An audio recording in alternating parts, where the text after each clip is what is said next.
everybody, and welcome. Thank you so much for coming today. Hi. I'm Miley. I'm a senior at CVU, and I've been helping organize Community for Unity. And I'm so excited to welcome you guys today to our march and rally. I hope everybody learned something today during their sessions, and I hope everyone's feeling peaceful and community-oriented now. So now I'd like to introduce you to our keynote speakers, Joe and Sue Hopner, creators of Project Hopner.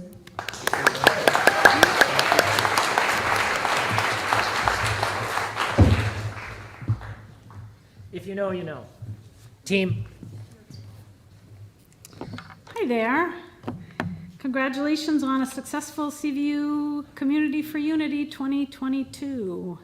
And thanks specifically to Eva and Miley, who reached out to us and asked us to be here with you. We're really honored to be here. We're Joe and Sue Hopner, and we're here today representing Project Hopner. Who all here are seniors? Raise your hand if you're a senior. Okay. So if you're a senior today, then you quite possibly were a freshman at CVU in 2018. And if you were, then you or your family would have received an automated phone message the evening of October 8th from Adam Bunting, and it went something like this. Good evening. This is Adam Bunting, principal. I'm calling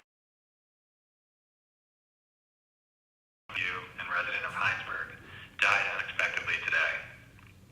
I share this news with you tonight so that you may talk and seek comfort as families and with friends. Please know that First Call is available 24 hours every day and may be reached at 802-488-7777. We'll start school and advisory tomorrow to check in, share information, and answer questions as best we can. Support will be available to all students in the Direction Center, Learning Center, and Library. In addition to our school counselors, counselors from the Howard Center and from across CVSD will be available. The loss of a person so young is a shock to all of us, whether we've encountered grief in the past or whether this is our first time. It is always tempting to speculate and search for answers. For the moment, please direct your energy to caring for yourself, for one another, and for the Hopner family. No one is ever alone, and there is nothing we cannot talk about and handle as a community. Know that every single adult in this building is here for you. Please take care of yourselves, please take care of each other, and please take care of the place. Thank you.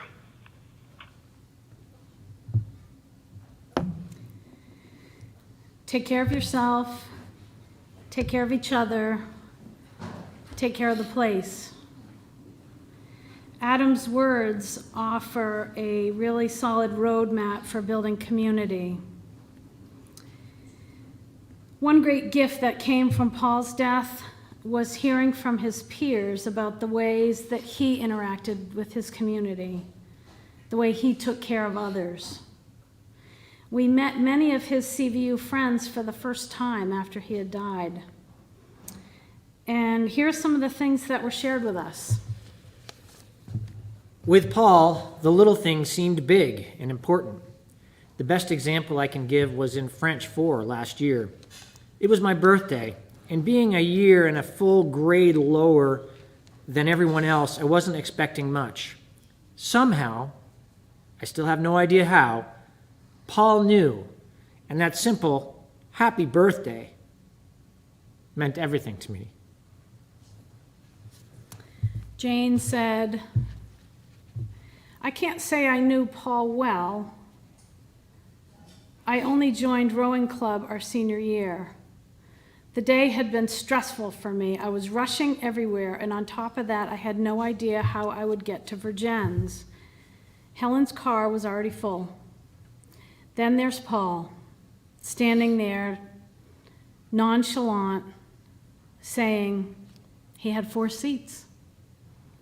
Not knowing he saved me that day from much more stress and no way to get to rowing practice. And Peter wrote, when I started sophomore year, I found out I didn't have any friends at my lunch block. I had to get my food and eat it. all by myself. Paul apparently also had the same lunchbox, and whenever I was getting my food, he would pop out of nowhere and say hi. It made me laugh every time because I never saw him coming. It was really nice to have a funny start to my lunch. Even if I saw him, Paul would wait until I wasn't looking to say hi. It always kept me laughing. These seemingly Paul interactions that Paul had with his community mattered. They were important. Paul was taking care of others. Take care of yourself, take care of each other, take care of the place. If you've ever traveled by airplane, you've heard the airline safety procedures. In the unlikely event of a loss of cabin pressure, oxygen masks will drop from the overhead compartments. It's important that you secure your own mask before assisting others. It's not that the airline doesn't want us to assist others, of course. It's just that if we get busy helping others without our mask on, we will run out of oxygen and die. Paul quite literally ran out of oxygen. For those of you who don't know, Paul died by suicide. Paul didn't take care of himself. He forgot to take care of himself. He chose not to take care of himself. Or more likely, he didn't know how to take care of himself. We didn't teach him how to take care of himself. We always thought, treat people like you want to be treated and the rest falls into place. Well, not always, right? Not for Paul. Paul got busy taking care of others and he got lost along the way. Only you know how to strike that balance between helping yourself and helping others. Both are important. Both matter for a thriving community. And everybody's scale is different. So how do you take care of yourself? What does self-care look like? Well, self-care might look like seeking professional help, or it might look a little simpler. Self-care might be going for a walk or listening to a favorite song. It might be taking a shower, eating a healthy snack. It might be a simple pause in the busyness of life to look at the moon or to take a deep breath. Self-care doesn't have to be big, it just needs to be. At the very minimum, it means give yourself a break. Navigating the world around us can be hard.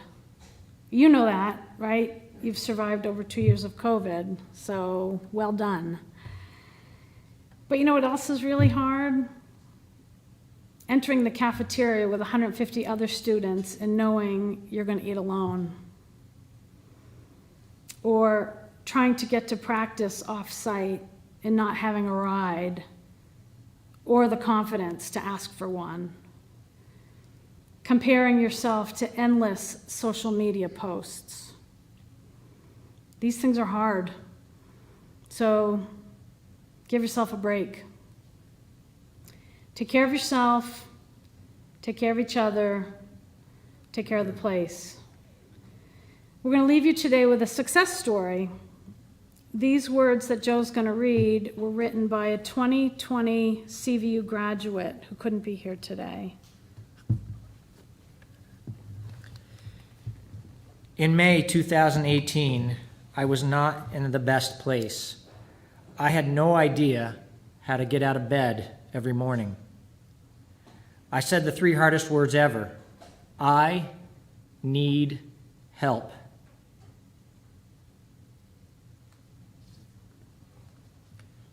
When I first said this, I felt relief.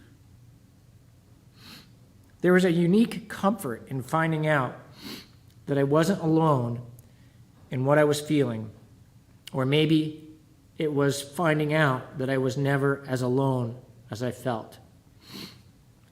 I'm going to say that again. There is a unique comfort in finding out that I wasn't alone in what I was feeling.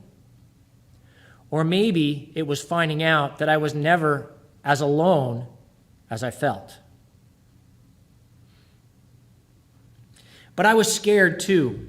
Being vulnerable and asking for help was the most difficult thing I ever did. And by saying those words, I also changed the track of my life. My life would be different now. But I also felt hope. Hope that I'm on the track to be better. It's that hope that has kept me going and will continue to help me. Getting help for mental illness is about courage, but for me, there's much more. It would have been impossible for me if there wasn't a person I could confide in. Mental health affects everyone, and I would encourage you to be that person. Be the person that other people can trust for your family, your friends, even total strangers. Be the person that I could open up to or other people can be vulnerable to without judgment. And I know that is not easy. It can be hard dealing with your own struggles and even harder to add other people's concerns on top. If you can't be that gentle ear, you can still be a positive influence for someone. For me and others, Paul Hopner was a shining example of this. I remember boarding the bus on the last day of my sophomore year, and Paul stopped me. He asked about French class, and he asked about which French class I was in next year. We discovered that we were in the same class, and he did a little cheer. In that moment, I felt the happiest I had felt in a long time, and I don't even think he knew. But the little things like that had a huge impact on me, and it's the easiest thing in the world to pass on. How to give a compliment, a smile when someone walks in the room, or include them in a conversation, or tell them a joke. It's worth it. Trust me. The smallest thing to you might be huge to them. You can have an effect on someone. You can help. Every day I try to do two things. If one person makes an effort to do even one of these, we can make the world a happier, healthier, friendlier place, one person at a time. First, I try to do one small thing every day for someone else. Second, I try to be that person that people can talk to. That can be easy as letting a friend know, hey, if you ever need to talk, I'm ready to listen. I think those two small things can start building a community where mental health can be an open discussion without the surrounding stigma. So anyone can feel safe in saying, I need help. Say that to yourself right now. Go for it. I need help. That may not be you today, but for at least one person in this room, it is. I hope that resonates with you, and you can say that one more time to someone who is ready to listen. And if that's not you right now, switch out that one word and say to yourself, I can help. Because you can. I promise.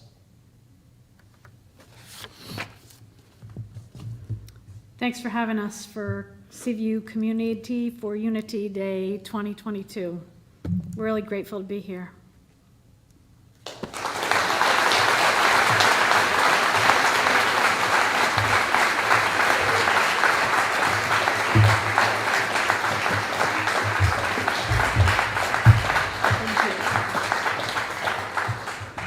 I feel like we need to just do one more round of applause for that.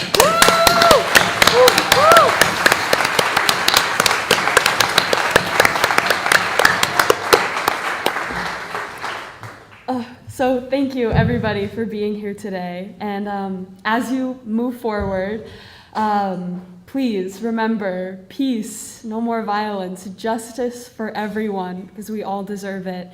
And love each other, love your families, love your communities, and as the Hopners reminded us, love yourself.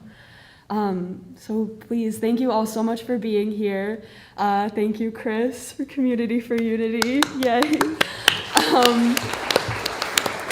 And please don't forget to grab a beautiful Community Hopner Project Hopner t-shirt on your way out that door. Thank you so much. Thank you so much, everybody. Thank you again, Hopners. Yes, oh my God. I was like,